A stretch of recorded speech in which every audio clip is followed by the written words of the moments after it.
Our foreign policy is based on a clear premise. We trust that people, when given the chance, will choose a future of freedom and peace. In the last 7 years, we have witnessed stirring moments in the history of liberty. We've seen citizens in Georgia and Ukraine stand up for their right to free and fair elections. We've seen people in Lebanon take to the streets to demand their independence. We've seen Afghans emerge from the tyranny of the Taliban and choose a new president and a new parliament. We've seen jubilant Iraqis holding up ink-stained fingers and celebrating their freedom. These images of liberty have inspired us.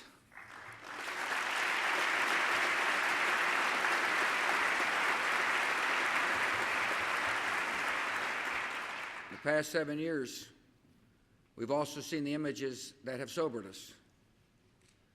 We've watched throngs of mourners in Lebanon and Pakistan carrying the caskets of beloved leaders taken by the assassin's hand.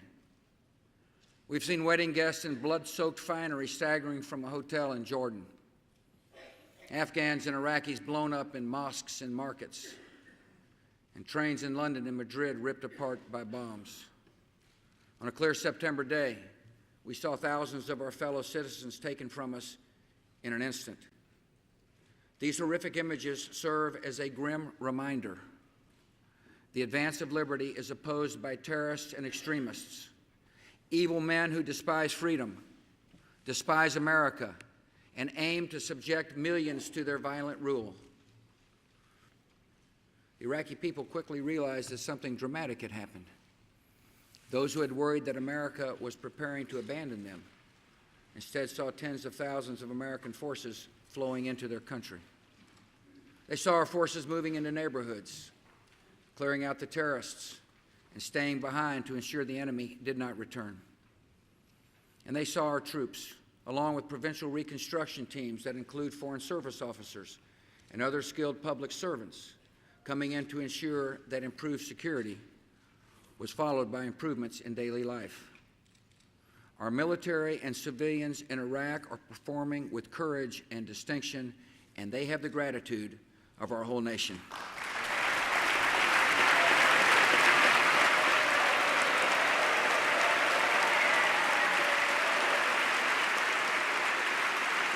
While the enemy is still dangerous and more work remains, the American and Iraqi surges have achieved results few of us could have imagined just 1 year ago.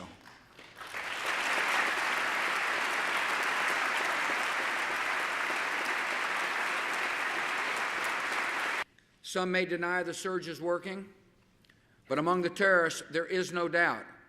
Al-Qaeda is on the run in Iraq, and this enemy will be defeated.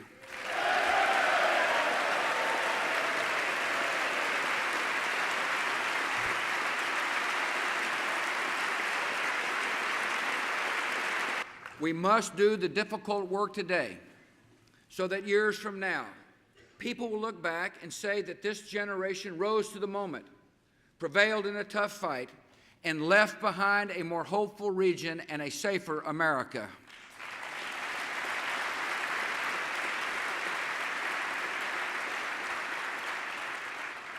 We're also standing against the forces of extremism in the Holy Land, where we have new cause for hope. Palestinians have elected a president who recognizes that confronting terror is essential to achieving a state where his people can live in dignity and at peace with Israel. Israelis have leaders who recognize that a peaceful, democratic Palestinian state will be a source of lasting security. This month in Ramallah and Jerusalem, I assured leaders from both sides that America will do, and I will do, everything we can to help them achieve a peace agreement that defines a Palestinian state by the end of this year. The time has come for a holy land where a democratic Israel and a democratic Palestine live side by side in peace.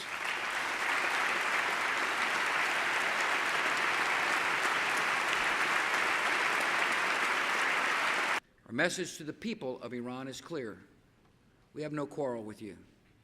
We respect your traditions and your history. We look forward to the day when you have your freedom. Our message to the leaders of Iran is also clear.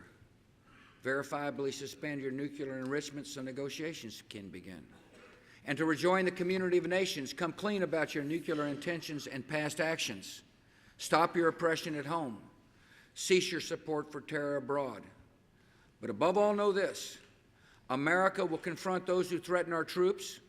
We will stand by our allies, and we will defend our vital interests in the Persian Gulf.